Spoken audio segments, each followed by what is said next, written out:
Do you share your colleagues' feelings about the McConnell organizing resolution that Senator Van Hollen just talked about?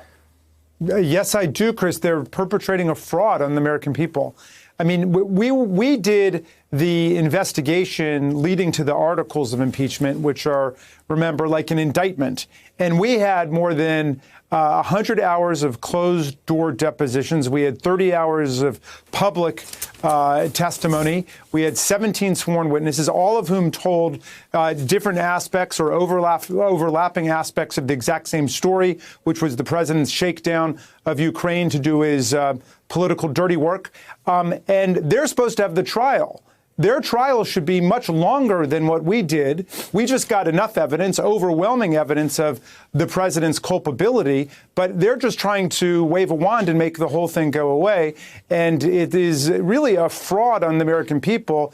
And really, at this point, we need the American public to rise up, to tell the Republican senators to do their job and to live up to their constitutional oaths of office, because this is more like something you'd find in Putin's Russia or in Duterte's Philippines. So this question about the evidence, I thought this was interesting. So my understanding, and again, I'm not quite sure I had this 100% correct, so please correct me if I do, that the negotiated organizing resolution that was negotiated by Democrats, Republicans back during Clinton essentially just admitted the House record into evidence to begin as a kind of default step.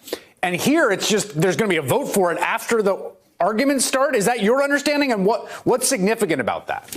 Well, that's what McConnell's calling for. But I mean, understand the difference here. In the Clinton case, all of the witnesses had already testified, but Donald Trump has blockaded Bolton and Mulvaney and Blair and Duffy and so on. So those are people who should be called right now as a case of first impression, right, to get them to come forward. The comical thing is that all of the evidence indicts the president. There's not a shred of evidence that suggests that this is a case of mistaken identity or that the president has an alibi or whatever. He has the ability to send forth all of these eyewitnesses, and they won't do it, and yet they claim that there's not enough evidence.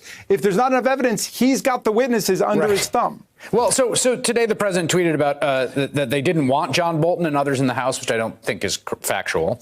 They were in too much of a rush. Now they want all in the Senate. Not supposed to be that way. And then we've got this story from the Washington Post, which I thought was fascinating. Trump's lawyers, Senate GOP allies work privately to ensure Bolton does not testify publicly. And it goes through a whole bunch of game planning they're doing over there, including some truly astounding things like throw it into classified session if he does actually come forward. They seem very determined, all of them, to make sure John Bolton doesn't testify. What is your read on that?